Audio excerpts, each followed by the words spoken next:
Welcome back to the channel, guys. Welcome back to the channel. So the picture you're seeing on the screen right now is that of Fredrick Omondi. So Fredrick Omondi is the Kenyan man who is stranded in Tanzania, and now the Kenya High Commission is giving him support. So what we know is that Fredrick Omondi had been stranded in Tanzania after he was accused of theft, and he needed assistance. He's been asking for assistance from the Kenyan High Commission for a very long time. So here's a brief story of how Fredrick found himself in Tanzania. So he relocated actually through an invitation by a hotel investor named Zachariah Hans Pope, who was looking to develop a new hotel and needed him to manage it. With a contract signed, Fredrick was soon overseeing construction of the multi-million project. However, things started dragging when the budget thinned out. Delay was further compounded by the COVID-19 pandemic, which slowed down economies, with the hospitality industry most affected. Unbeknown to Fredrick, that would be the wave that brought with it change that would push him into a hole that he has struggled to climb out of. This is what he says: "My boss contracted the virus, died, and was buried in September 2011. Adding that he was buried in Iringa, near where the hotel was. A few weeks after his boss was buried, Fredrick found himself embroiled in a court case after Zachariah's last-born son accused him of stealing from his late father. I was accused of being responsible for the loss of materials from the construction site, and when I complained to the project manager, he told me to ignore because the complainant was probably just grieving." Fredrick, however, knew deep down that this kid meant business, because he had always been against him being transported from Kenya to manage the family business. Despite leaving the controversial hotel and using his savings to invest in a pharmacy, the last-born found him and took over his business. To stay away from the family feud, he decided to move to Dar es Salaam, where he landed a job in a logistics company as a HR manager. Stay away from the family feud, he decided to move to Dar es Salaam, where he landed a job in a logistics company as a HR manager, earning $2,750. Now, about 2 months into the job, the cops came to where I was working and accused me of stealing 25 million Kenya shillings.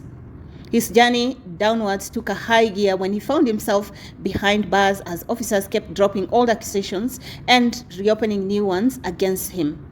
As much as there was no tangible reason to hold him in remand, a slow justice system made it impossible for witnesses and investigations to be presented to court in time.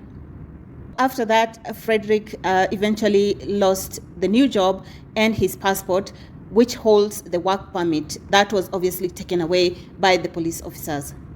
The nagging court case, his wife gave birth to a baby who was born with complications and had to stay in the intensive care unit for 41 days, accruing a bill of 700,000 Kenya shillings. So up until yesterday, nothing had been done in his case. However, the new Cabinet Secretary for Foreign Affairs, Alfred Mutua, tweeted this, and I'll put it on the screen. So this good news couldn't come at a better time. Alfred Mutua said that he's looking at the case, he's looking into more details as to what is happening, and he will be talking to his colleagues, his partners in that ambassadorial world. This is what Mutua said on Twitter the other day, actually yesterday. "I have noted the online clips of Kenyan Fredrick Omondi, who is being held in Tanzania. I have directed our Tanzanian team to find the whole story and to assist him. As I had said earlier, every Kenyan who is outside Kenya will receive attention and support regardless of the situation." This is good news, guys. This is good news.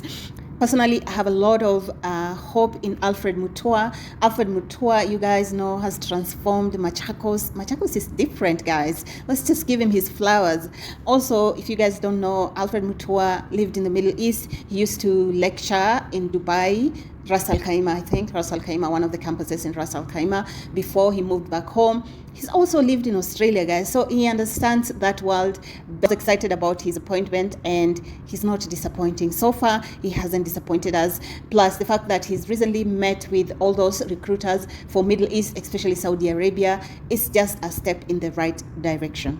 picture of Fredrick Omondi actually at the Kenyan High Commission in Dar es Salaam. So things are moving, guys. Things are moving. People are getting support abroad, which is amazing, which is awesome, which is fantastic, because I've been frustrated on these streets. In fact, at some point I said I'm no longer doing those Saudi videos because I was really getting frustrated. But finally, I'm just happy that there's somebody that is listening. There's somebody that putting in the work.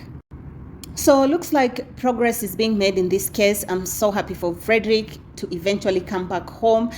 It's so difficult when you're in a foreign country and you don't have documentation. This is the worst thing that can happen to you, as well as having a court case. It's just horrible. So I can only imagine what he has gone through, but eventually it looks like things are opening up for him. So once again, this is all we know so far. If there's any further update, I may do a video or I might just provide you with an update. So thank you so much for coming back to my channel. Thank you for watching this video, guys. Please make sure you're subscribed to the channel. Subscribe. We're trying to hit 3,000 subscribers. That was actually my goal last month, mid last month-ish. I didn't make it, but I believe I put in a lot of effort. I will be consistent, and I'm looking to get to 3,000 subscribers this month. I'll catch you on the next one. Bye.